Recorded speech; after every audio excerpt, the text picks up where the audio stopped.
Hey, beloved, welcome to another chapter of the book of Sean. Thank you for tuning in. I'm excited about the show tonight, people. I know I say that a lot, but I'm excited about what we get to do. We're going to have a great show for you tonight, a great conversation with my dear sister Kelly, who is here. We're going to talk about, love, dating. You know what I'm saying? Finding somebody. Finding the people you don't want to find. Because all of us can relate to that, right? Finding a bunch of people and you took that fish off the hook and threw it back in the sea. And it was like, Lord, take them back. I can't wait to talk to her about what her experiences have been as it relates to dating and finding someone. Because listen, y'all ain't going to be 20 forever. You hear what I say unto you? That's my church talk. You heard that? Unto you? You ain't going to be 20 forever. You ain't going to be 30. You ain't going to be 40 forever, people. Okay? At some point, you're going to mature a little bit, and you need to know what it's going to be like. So consider this a gift to you, all right? Kelly and I are going to talk about all the things she's learned and been through and all the things she can impart, wisdom she can impart with us and to us. And I'm going to give her some wisdom and truth, too, because I want her to find love. I want you to find it, too. And hell, maybe I'll find it, although I love pizza. That might be good enough for me. We're going to do some Ask Dr. Sean. And we're going to do some headlines. Let's do those headlines right now. How about that? Let's start with Russia because everybody's talking about Russia. And I want to start by talking about the fact that FIFA, or the International Federation of Association of Football, they're suspending the Russian national football team, and they will no longer be eligible to qualify for the World Cup. Which, okay, soccer's not a big deal in this country, but in Europe, that's a big deal. All right? For a country not to be able to qualify for this, the World Cup is a huge deal in Europe. It goes something like this. Dead civilians? Who cares? Refugee children? Who cares? We can't be in the World Cup. This war has to end. That's what's going on in Russia right now when they heard that they could not qualify for the World Cup because soccer is a big deal. Okay? And let's just be clear, the Russians deserve it, so I'm not weeping for the Russian soccer players who can't play in the World Cup, although they didn't do anything wrong themselves. It's their crazy leader. But, you kind of are guilty by extension until y'all get rid of them. I got some advice for the citizens of Russia today.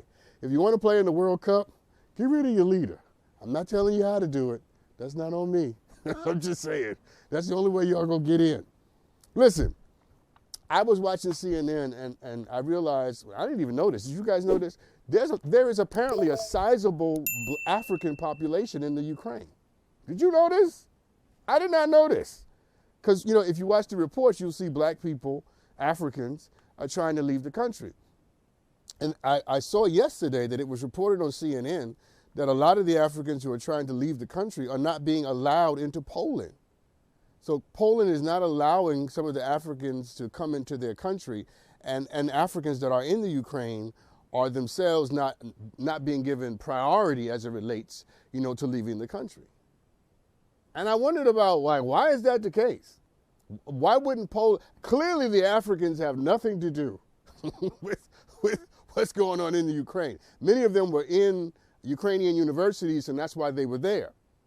And I wonder why would Poland not give the African students priority to leave, since clearly they're total immigrants, they're totally not connected to nothing that's going on. And then I remembered we're talking about Europe. We're talking about Europe. We ain't talking about South America. We're talking about Europe, people. Okay?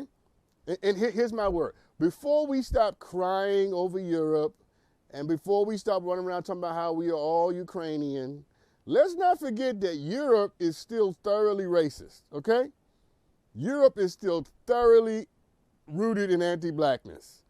I know it for myself. I've been to Europe several times. Last time I was in Europe, I was in London with Al Sharpton. He was giving a speech at Oxford University. And one of the things he had to talk about was challenging them on being mean and nasty and trying to deport the descendants of people from the Caribbean when the British brought these people over to work in their homes, and now they don't want their children there.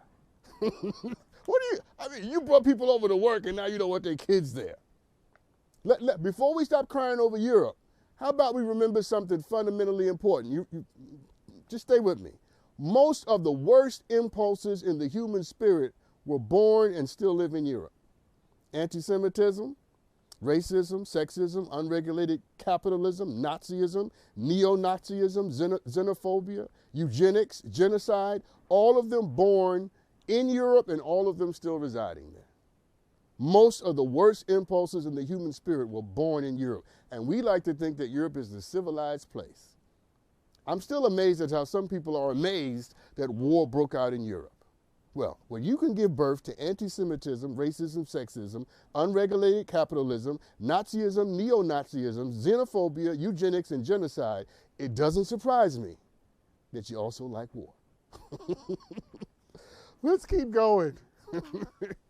So while the Europeans were killing each other, the UN reported to all the rest of us, including Europe, they put out a report recently stating, check this out, that the planet might be warming faster than we can stop it or adapt to it. Did y'all hear what I just said? Because don't be yawning. This is the time to pay attention.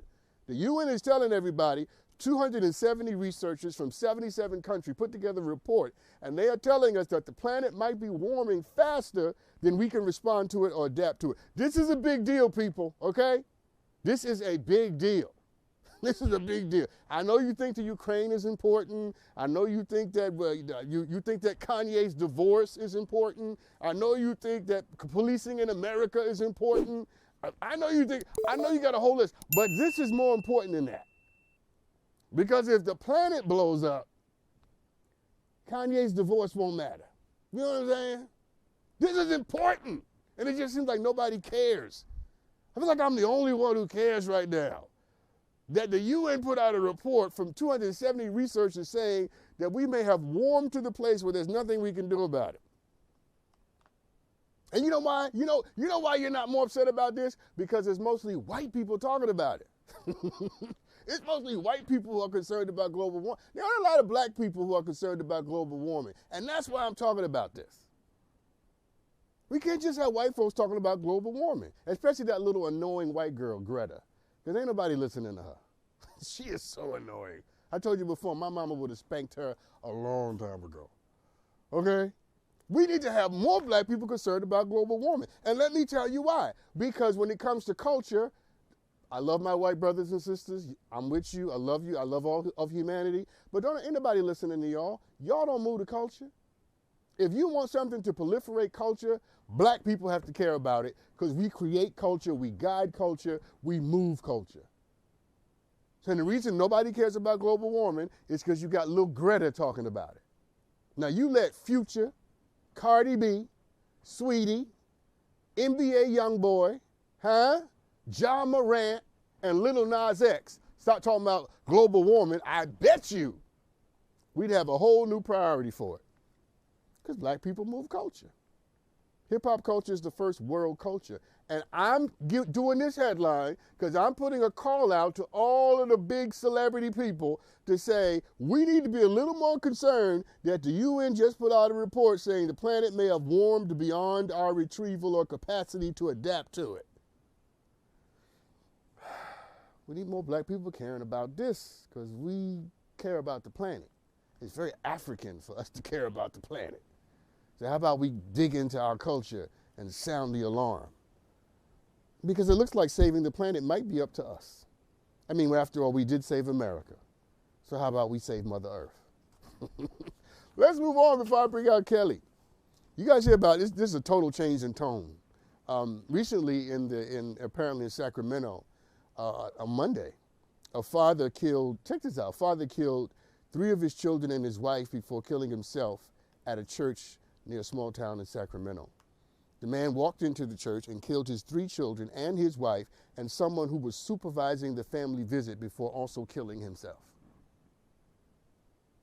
The incident was the 17th mass shooting in 2022 in this country.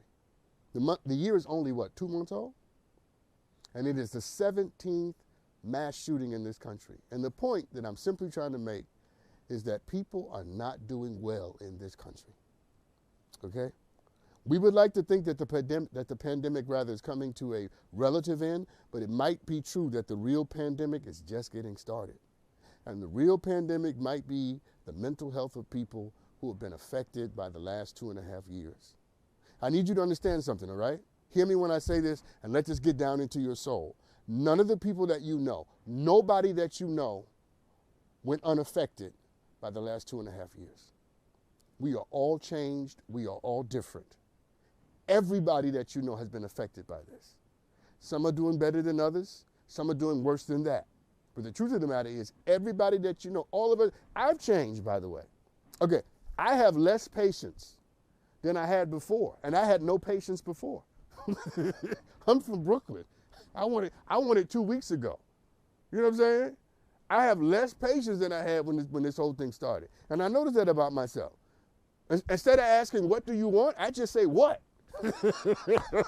I don't even give you a full sentence anymore. It's like, what? Because I've changed.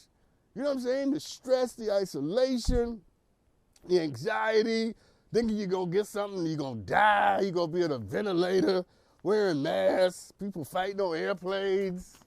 And now we got a tragic man who went into a church near Sacramento and killed his 3 children, his wife, and the person supervising the visit who had nothing to do with none of this stuff, and then killed himself. You know, I find that one of the things we do when we have situations like this is that we pray for the victims, and we should. God knows we should. We should also ask some questions about the perpetrator as well. We should also ask some questions about what happened to him. How did it come to this? Here's what I know for sure, is that every sin has a story, and every sinner has a narrative. And if you don't take time to know the story, you'll never understand the nature of the mistake. And I am human, and therefore nothing human can be foreign to me. And what it means is this: I may not have made the same mistake that you made, but I have the capacity to make it, because what's in you is also in me. I am human, and nothing human rather can be foreign to me. You don't believe it? If I put you in the right situation, under the right conditions, under the right stress, under the right circumstances, you might make the same mistake that you're laughing at somebody else for making. You just ain't been squeezed in the right place yet. The challenge for all of us really is to ask ourselves, how did it come to this? So I'm praying for all of you. I do. I'm genuinely praying for all of you. All of you people, I'm praying for y'all. And at the end of my show, when I tell you that I love you, I actually mean it, because I actually want you to have the love and the life that you deserve and that you want for yourself. And by all means, if you're not feeling well, get some help. Get some help before you hurt somebody else, and perhaps more importantly, before you hurt yourself. All right, let's change tones before I bring out Kelly. I don't want to bring out Kelly on such a depressing note. I like her glasses, by the way. I love those glasses, Kelly, just so you know. We'll talk about them in a little while. But let's talk about daylight savings time, all right? Steve-O's over here, way back over there now. So now I got to break my neck to look at him, but that's a whole nother conversation. So let's talk about daylight savings time. So there's a movement, Kelly. Listen to this, Kelly. There is a movement to make daylight savings time permanent. And you guys know daylight savings time is when you get that extra hour of daylight, right? Okay? Kelly, tell me what you think about it when you come out. Steve-O, tell me what you think. I don't really care what y'all think. Here's what I think. I love it. I am for this 100%. Okay? The whole notion of it getting dark at 4:45 is the devil. Ain't no God in that. God don't want that for us. It's getting dark. It's 5 o'clock and it's like midnight. You know what I'm saying? No. No.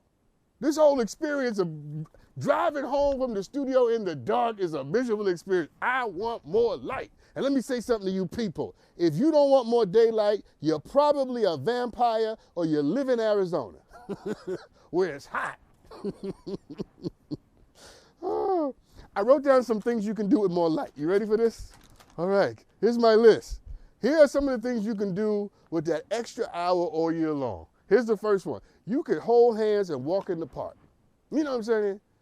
With anybody, your kids, your significant other. You can just walk in nature, holding hands, doing your public display of affection with whoever you love. You could do it in the daylight. Isn't that wonderful?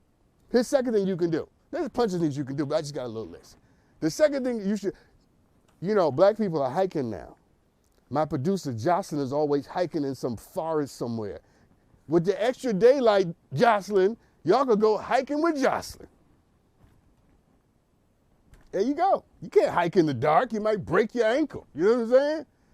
You can go hiking now in the daylight. Here's a serious one. With that extra light, with more light, you can drive more safely because there are fewer accidents in the daytime than there are at night. How about that? I'm trying to make my case for keeping this daylight saving time year round. And here's the last one that I'm going to give you anyway. With more light, with more daylight, you could put your damn phone down and go outside. That's what you can do with more daylight. You can put your phone down and take your behind outside. Because guess what? Creation is waiting, and you're missing it. I'm going to take a break in a second, but I got to get the rest of this out. This is a guy on TikTok who does the same dance to the same song in different places. And I wondered to myself, is this what you want to be known for? Doing the same dance and to the same song just in different places? And he probably has 1 million followers, but he probably can't hold a decent conversation. So with more daylight, you have an opportunity to live, and that's what I want to leave you with. Go live, people. You know what I'm saying? Go live and enjoy yourself. And hopefully, if I'm successful, you'll have more daylight to do it with. Anyway, let's take a break. When I come back, my dear sister Kelly's coming on. We're going to talk about dating people. Not when you're young, but when you're somewhere in the middle. We'll be right back. Welcome back, everybody. Apparently, Mexicans are hiking too. Steve-O, we just had a whole conversation about black people hiking, and he told me the Mexicans are hiking. What's going on? We done changed. Maybe this is a good thing. Anyway, so let me ask you this. You ready for this? Okay, what do you do when you are no longer 30, right? No longer 20, no longer even 40, and you're still single, but you got some maturity and wisdom and accomplishment, but you want to have somebody in your life. What's that experience like? So right now, imagine yourself, whatever age you are, imagine yourself trying to date someone 20 years from now, 30 years from now, 10 years from now. You don't have to imagine, because we brought somebody on the show tonight who's going to tell you all about it so you know what to expect, you know what to avoid, and you know what to look for. Welcome to the show tonight, my dear sister, Kelly Green. Hey, Kelly. Hi. Hi, Dr. Sean. How are you? I'm doing great. Thank you for coming on tonight. Okay, first of all, I'm not an expert. I can't impart any No, no, wisdom. no. I'm gonna push you. You're right. I'm the expert, so that's Yes, true. But yes. here's why I cut you off. Okay, I know that you don't go through anything without learning something. true. So That is true. what I'm gonna have you do is you're gonna tell me what happened, and I'm gonna pull the wisdom out. Can we do that? Thank you. Yes, that's Okay. perfect. Okay, good. So let's get into it, because I don't want to play with this, because there are a lot of Okay. people watching and they want to know. Here's my question: what is dating like in your 50s? Hard, hard. Because I had a plan. Like I had it all planned out. 25, I was going to start meeting someone. 27, we were going to get engaged. 30, I was going to get married. And by 35, we would have our house, our careers, and our kids. And I was straight. Now, 52, I don't have any kids, no marriage, no prospects in sight. Mm. Mm. So, obviously, my list has gotten shorter. I've been able to compromise a lot more. And I just want to know, like, what is there to do? Like, at what point, I feel like at this point, I'm meeting men who have already gone through marriage, some of them divorcing, and they're falling into two categories. They're either not ready to settle down again because they already went through that, or they want to just keep their options open. Yeah. Neither of which helps me. Yeah. Tell me what's been your most interesting with air quotes.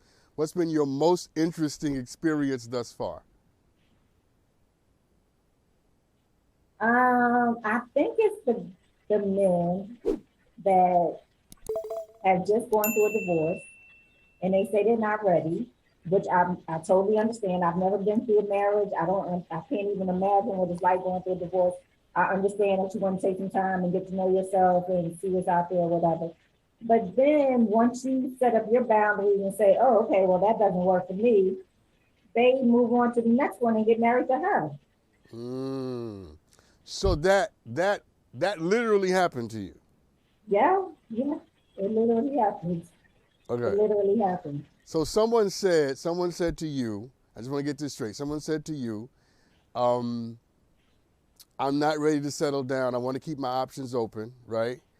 And And I then, just gotten out of a marriage. okay, right, just got out of a marriage, and then they moved on and got married. Exactly. Wow. So I'm thinking, should I not have said, okay, I'll wait for you to get ready? But that didn't sit right with me. So Yeah. Yeah. I don't think that's the answer. No, that's not the answer. No, that's not the answer. It's never the answer to wait on someone who's already told you that they're not into commitment and they're not committed to you. Right. Okay? And you know this from your experience and from what we hear in popular culture. When people tell you what they want and what they can't do, you better believe them. Because they know themselves better than you do. You know what I'm saying? Exactly. So no. Okay, listen. I'm getting a good lay of the land. Okay, tell me what has surprised you the most with your dating dilemmas? Like, what about men? How many men at my age are not ready to settle down or don't want to settle down? I find that very interesting. I don't know what they're waiting for. So yeah, that's confusing to me. I'm at this place now where, okay, should I just settle and wait for them to be ready, or just be alone, or just pick it until they're ready? Why do you think you're having such an interesting time? I don't know. Yeah. Part of it is that in my younger days, I thought it would happen when it happened. Like I wasn't pressing it. I figured I was in the entertainment industry in my 20s and 30s. So it's a mostly male dominated profession, which most of them are. And I was of the mindset that I didn't want to interact my personal with my professional life, which a lot of women do. But then when I got out of that life, it was like, okay, where are all the men? I messed up. I probably should have put more effort into it then. But now I'm at a different place in my life. I work from home, so I don't go to the clubs. I'm not working with a bunch of men that are on my equal, which is another whole set of things. Talk more about that. When you say on your being your equal or being on your level, what do you mean? Okay, so like when I was in the music business, we were pretty much on the same length professionally. He probably made more, or I might have made more. That didn't matter to me either way. It was just I didn't want to interact my personal with my professional in such a close proximity. So, but I knew that those people, even though they were in my industry, we were pretty much equal. We were pretty much financially sound. I didn't have any kids. They either didn't have kids or had never been married at that point because we were still young. And I think thinking back, that may have been the time for me to pursue a serious relationship, but I never took it that serious because, like I said, I figured when it happened, it would happen. Okay, Kelly, hold on a second, because I just want to drill into something, because I'm trying to get all of the vibes, all the information. Tell me why you, looking back at yourself in that stage of your life, tell me why you were not open to it more. Why I wasn't open to it? Yes. Because I believe that a man should seek out me. Like I didn't feel like I should have to be the pursuer. Okay. Listen, there are a lot of people watching right now who are of the same opinion. I'm going to say something. Okay, how did that work out for you, Kelly? Not very well, obviously. That didn't work. And I think I've carried that mindset into my 30s and 40s and now my 50s. Well, I mean, I'm getting a little bit smarter. Like, okay, that's not gonna work. You're gonna have to put some work in there. And that's new to me, having to put in the work. I want the relationship without the work. That's what I Oh yes, Kelly, I love you. I love you. Yes, Kelly, you are so I much. want to just knock on my door and be like, I'm here. What's up? Let's Yes, go. yes, Kelly. I got some good news for you, and I got some bad news for you. Which one you want first? Which one you want first? The bad news. Tell me the bad news The first. bad news is the world has changed. Okay? Okay. The bad news is the Okay. world has changed. Dating scenarios have changed, expectations have changed, and now you live in a world where people are not going to just value you and chase you and run after you and work hard for you. Maybe they should. That because that's the good news. The good news is you are valuable. The good news you deserve to be fought for and won. The good news is you bring a lot to the table. But what's changed is not your value. What's changed is how people are getting to know each other, what they expect from each other, and how people go about the task of building relationships. You know what I'm saying? So Right. back in the day when you and I were young, yeah, the guy called you, the guy, came over the house, the guy. Now we live in a world where guys are saying, wait a minute now, I bring some value too. Yeah. Yeah. Exactly. Exactly. Yeah. And they do. And I can't even blame all men for that mentality. I blame women in a lot of cases How because so? I think a lot of us have settled and we allow men to get away with a lot. So when they come to me, they're like, "Oh, well, I've been doing this in these past 5 relationships. Why can't I do it with you?" And I'm like, "No, no, no, that doesn't work for me." Mm. It reminds me of an example. Like I was talking to my niece, she's 24, and the guys that wear the pants, below their butt or whatever, whatever. And I was like, "Ew, why do you talk to guys like that?" She's like, "Oh no, I don't talk to guys like that."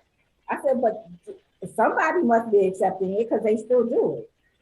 Men will do what you allow them to do." So I Mm. think a lot of them have gotten comfortable to the place where they feel like they can get away with a lot because women allow it. Yeah. Some women Yeah, allow it. yeah, no, there's some merit to that. I hear in your responses to me that you started this journey out with a certain set of standards, things that you wanted from a man. I'm going to take this break. When we come back, my first question to you is going to be this. I'm going to preview it for you. What Okay. were your standards when you started, right? And Mhm. what are your standards now that the journey has not gone the way you expected it to go? Okay? Because listen, put that camera on me. How you start a journey ain't gonna be what it is when you get in that little hateful middle. I know that's and you and right. you've been drowning in the middle for a while, okay? I know, because I Okay. know y'all think y'all got your standards, right? Let me tell you something. Go 30 years. No standards gonna change. We'll be right back. Welcome back, everybody. Kelly, just so you know, I was telling Steve over here, my sound engineer, that I like talking to you. You have such a sweet spirit, and he don't like nobody. And he said she's really nice, Oh, and he thank and he you. don't like nobody. I don't even think he like me. He don't like nobody. So Okay. I'm just saying you come across as being someone who's just likable, someone who's Oh, easy thank to you get so along much. with. So before we took my break, I promised everybody I was going to ask you this question. What were your standards when you started, and how have those standards been adjusted, augmented, and changed? So all through high school and college, I was with this guy that I was in love with, head over heels in love with, and he looked a certain way. How And did he from look? that How did he point look? on, Give me the type. How did he look? he was 6'3". He had the basketball physique, tall and built and Mm-hmm. muscular. And Mm-hmm. I just, from that point on, that was my type. And everybody had to fit that type. I went away to college. Everybody had to fit that type. They had to be a Northeasterner from New York or Philly with that swag and, Oh, wait, just, wait, wait, wait, wait, wait, Kelly. you narrowed it down to a certain region. Like, Yes, like, yes. okay, New hold on, York, Kelly, hold DC, on, hold and on, Philly. Kelly, hold on, because I gotta talk to the fans. All right, everybody watching, don't do that. Don't narrow who you can date to, to a certain region, because you end up not dating nobody. Okay, let's keep going. Kelly, come back. All right, Dr. Short. No, no, no, I'm not being shady. I'm just saying, well, listen, you'd be surprised at how many people watching right now have done the same thing. Yeah. Okay, because That's what we do in our 20s because it's fun and that's what we want and that's what we expect to get. So when that didn't happen, I don't think I actually changed my type until late 30s, maybe. I still wanted dark skin, bald head, tall, 6 feet. Then I went down to 5'10", then 5'9". no, listen, it's fine to have a type. Everybody has a type, right? Nothing wrong with that. But I'm asking a different question. We'll get to the type. Okay. We'll get to the type in a second. Okay. What were your standards in terms of what you wanted him to bring to the table? Yes, with the New York East Coast swag. Yes, 6'4", tall, dark, handsome. But were there any other characteristics that you were looking for? Yes, honesty was a big thing because it was a big problem in my relationship growing up, people lying and not being truthful and honest. So that was a big thing. I still had the superficial checklist, like got to make a certain amount of money. I wanted them to be an executive or somewhere close to that, like some kind of entrepreneur owning their own business. And um, I just wanted him to pursue me. Like I wanted to be the one. Yeah, you wanted to be wanted. You wanted to be wanted. Exactly. You wanted to be special. Exactly. Okay. All right. All right. All right. All right. There's a lot I can say to that. I got some good news for you and I got some bad news for you. Oh gosh. Which one do you want, Kelly? Oh gosh. Tell me the bad news first. Okay. The bad news is that wanting to be wanted and wanting to be special are gifts that you give to yourself. Entering into a relationship needing to be wanted and needing to be special is the worst way to go in. Right? Because it's not you become the moon to his sun, meaning you don't have your own light. You only reflect the light that he gives you. Yes. Yeah, and you were born to bring light to the table. I love that. Yeah. Thank you. No, listen. Well, I like you, and so your experiences that you're teaching everybody through your successes and quite honestly your not so successes about how we can do it better. Let me ask you this. So, was there something about your early experiences that sort of locked you in to a certain way of needing a relationship? I'm gonna ask it better. What did having a relationship mean to you then, and what does it mean to you now? I think then I would establish the distance before it even became a problem. So I would always say, and my girlfriend hate what I said, is I didn't want to get played. So I would set up the boundaries right away. Like I wouldn't let anybody get too close. I would break it off before they had a chance to. If I felt like I was really starting to like them more than they liked me, which is to me most of the time, I would pull back and say, all right, we just kicking it. Like is this nothing serious? We just kicking it. You do you, I do me, and we'll meet somewhere in the middle.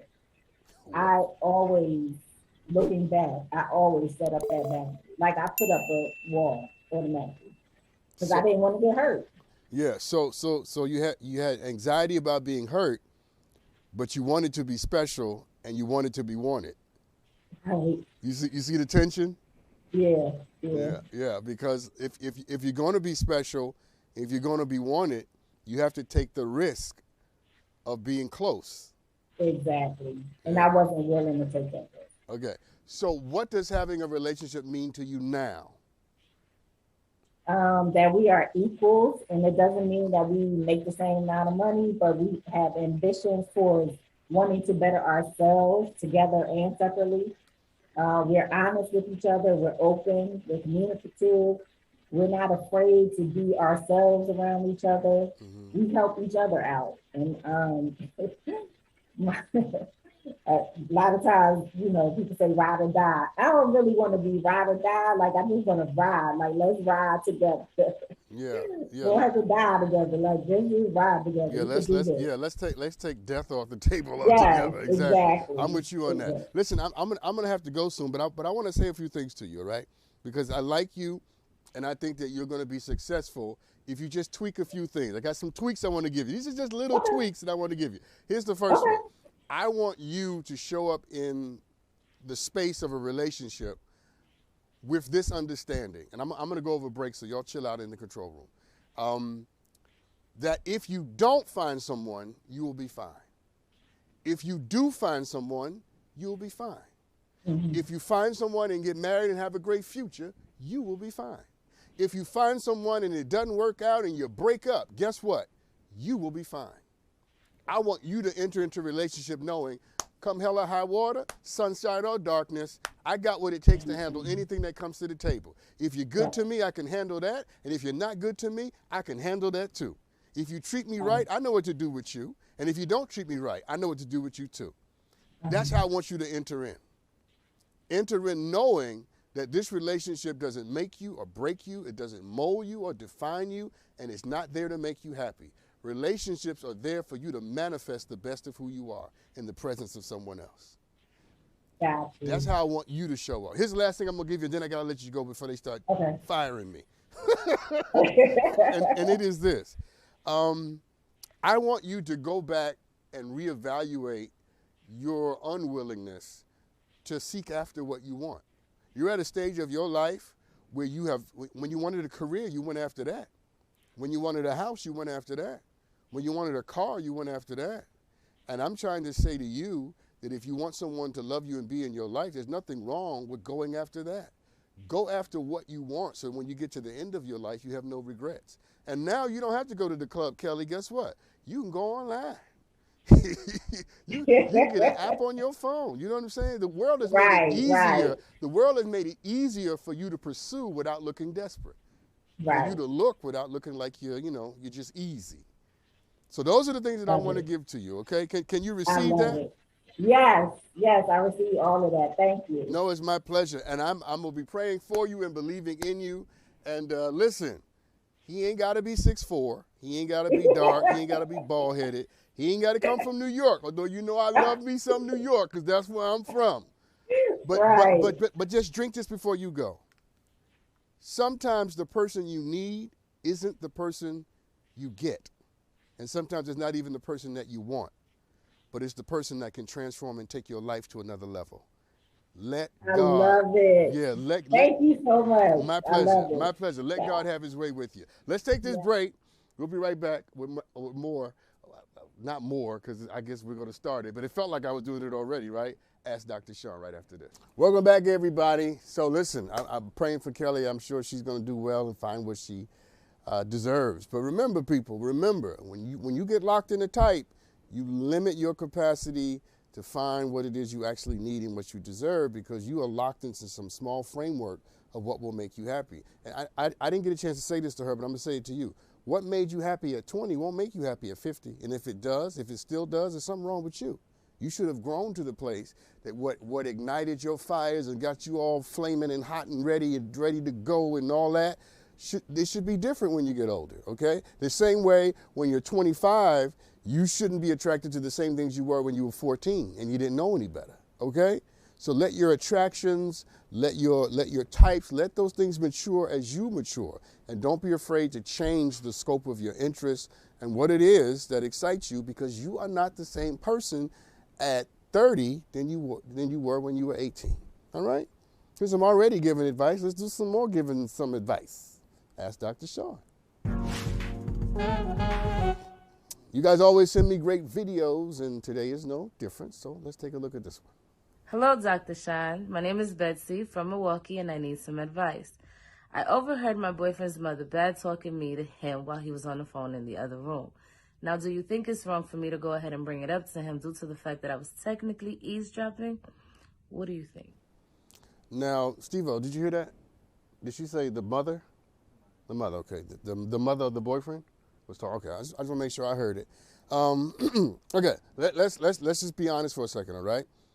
I know it's hard to hear that somebody that you love is connected to somebody who doesn't like you. Okay? But it's the hard part. You ready? Got some good news for you and some bad news for you. Here's the bad news. She has no obligation to like you. She has no obligation to like you at all. She has no obligation to think that you're wonderful. Now, you would like her to. It might make the journey easier, but she is not obligated to be one of your fans. The only person in this relationship that's obligated to like you is the person you're actually dating. And that's your boyfriend. Okay? And be sure that his mother is not the only person who might have a negative aspect or opinion of you. There may be other people in his life who have a similar disdain for what you bring to the table. And I'm not knocking you or throwing shade to you because, trust me, the light will never like the darkness. You follow what I'm saying? Mediocrity will never love greatness. So I'm not saying there's anything wrong with you. I'm saying you may bring so much to the table that other people are repulsed by all that you bring. So you have to get over the need to give a damn about what his mother thinks about you, especially if you ain't married. Let's start there. But secondly, this bringing it to him and talking to him about what his mama said, don't even go there. Be grateful that you know. Be grateful that however you found out, eavesdropping or not, you know exactly where you stand in this situation. You're clear about what she thinks about you. And I'm inviting you not to be resentful or bitter or shady or dramatic or none of it. Just file it in the back. You know what's going on. Keep it moving and put your energy and attention on building a good relationship. Don't detour into the drama because that's how she wins.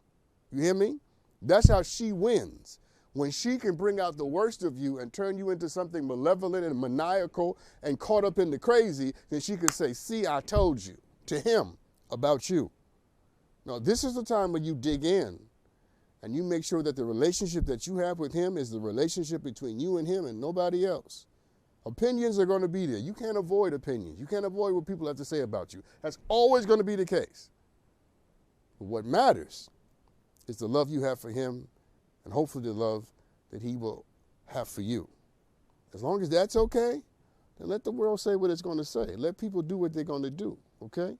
And you remember this one thing. When it all comes down to everything, they don't come home with you. They're not sleeping next to you. They're not taking you out to dinner.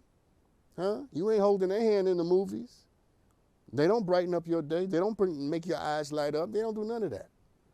So don't let people into places that they don't deserve to be.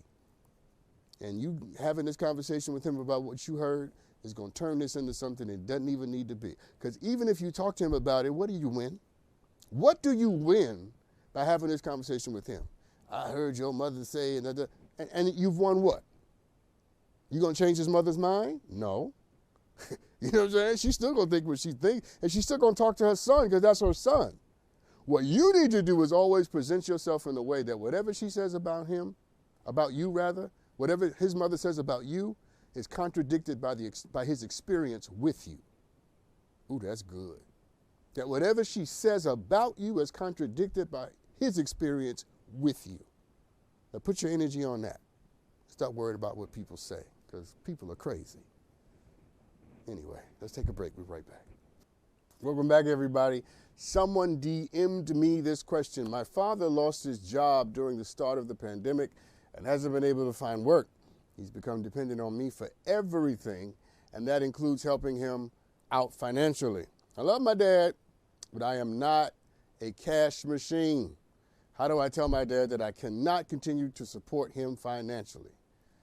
Ooh, yes. Listen, it's a difficult thing to now be the person who's giving the parent the assistance that they need to survive. All right, this is difficult, all right? And it's difficult not because I advocate saying anything other than the truth, but I think there's a way to sort of say it, okay? And there's a way to do it because I also think that it's important that you do the hard work of making sure your father's dignity is still intact. I mean, if you want to help your father as you have been doing it, you don't want to now destroy him. You know what I'm saying? You don't want to be the cause of some greater destruction. See, what I invite you to do, and you should have done this when you moved in, by the way, because this applies to parents, kids, husbands, wives, baby daddy, everybody. Everybody, when they move in with you, there ought to be a conversation about what the boundaries are, what the limits are, okay? And if you started this journey without boundaries and limits, that's on you. But here's the good news. Now it's time to have that conversation because you're fed up. And whatever that original agreement was, you need to revisit it. It's like a professional basketball player who at the end of the contract has to renegotiate the contract. This is the time for you to renegotiate, okay? And here's where you get to say to your dad, listen, all right? Tell me what it is you need and what you like and don't like, and I'm going to tell you the same thing. And we're going to have an open, honest conversation about how this experience has been positive for us and in what ways not so much. And that's when you can say to him, listen, I don't think I can continue to support you financially the way that I have because I'm just not capable of it. And I'm not comfortable with it. Okay? And there's nothing to do with you. I'm not castigating you, denigrating you. I'm not hating you. I'm just clear about that I have a boundary when it comes to money. And I believe that money, if it continues the way that it is, will be problematic and destructive to this relationship. I'm not comfortable. It's not sitting well with me, the financial agreement that we have working. I can't sustain it. Okay? And then that sort of puts some fire under him to sort of realize that, because here's the thing, 8 times out of 10, you're not the only option, you're the easiest option. Okay? That's not always true, because there have been times in my life when that was definitely not true. I ain't had no options. But for a lot of people, you're the easiest option. So now you saying no and you sort of putting boundaries allows him to sort of realize that there's some things that he's going to have to do. Okay? But have that conversation in a way that doesn't destroy him, doesn't ruin who he is, but sort of pushes him in the right direction. I think you'll be fine. I think you guys will work this out. But in any event, it's time to have it. Because when you get to the place where you say, I ain't no cash machine, I'm not an ATM, that's when you're fed up. And people tend to become destructive when they get to be fed up. So good luck with that. Let's look at a video sent in by, is it Carter? Let's watch Carter's video. Hey, Dr. Sean. I've been currently dating around, and besides the typical bars and restaurants, I'd like to know where to find a different caliber of people to date. Do you have any tips, recommendations? Well, you could start by closing up your shirt, Carter. I'm just saying, that's a little joke. Listen, it's not important where you go. It's important as it relates to who you are when you show up there, okay? I'm going to give you a list of places you can go, but what's most important is that you are wanting someone from a different place, okay? That's why I mentioned close up the shirt. There's nothing wrong with having a shirt open. There's nothing wrong with having a great body. I wish I had one, all right? So great, you're a handsome guy, great body. But I'm saying if that's how you're showing up and presenting and manifesting in the world, then that's what you're going to attract. People for whom that is the priority. Your physicality, your raw, rugged sexiness and all of that. And all of that's great, by the way, okay? I wish I had some of it. You know, you sexy people get on my nerves. But the point I'm trying to make is if you want people at a different level, different stage, they're on a different vibe, different vibration, then you can't choose them from the same place or be looking from the same place where you got the other people you're running from. So you have to decide what role does a person need to play in your life and why are you seeking after someone? Because whatever your answer was a week ago or a month ago or a year ago, it can no longer be the same. You have to be choosing from a different perspective, a different principle, a different reality, a different philosophical framework. So, whereas some people choose because they want to be secure, that, like my guest tonight, want to be special and want to be wanted. And so you attract people, right, for whom that is the thing that they like to project. when it turns out what you really wanted was commitment. What you really wanted was honesty. What you really wanted was authenticity. So I'm just saying, before you go to the business mixer, before you start going to church to find people, before you start going to the, I don't know, Starbucks or the library, before you start taking cooking classes, those shishi fufu cooking, those shishi fufu cooking classes, before you start taking sommelier classes, because that's where you're gonna find all the special people and the beautiful people there who got it going on with jobs and the cars and the good credit and all that. Make sure you are trying to find someone from a very different place that you found the other people that you're running away from. Okay? Because you can change the place, but if you don't change your character and your perspective, then changing the place won't matter, because you're going to attract the same people every single time. All right? Listen, I'm excited about what's going to happen, you people, all right? I will see you on Friday. We're going to have a good Friday shows are some of my favorite shows. We're going to have a good time on Friday. So I will see you then. Y'all be good to each other, all right? And remember when I said this earlier, when I say I love you, I mean it. So how about this? Let this sink in. Drink it. You ready? I love you. I absolutely do. And I want you to be well. All right. Be blessed. See you soon.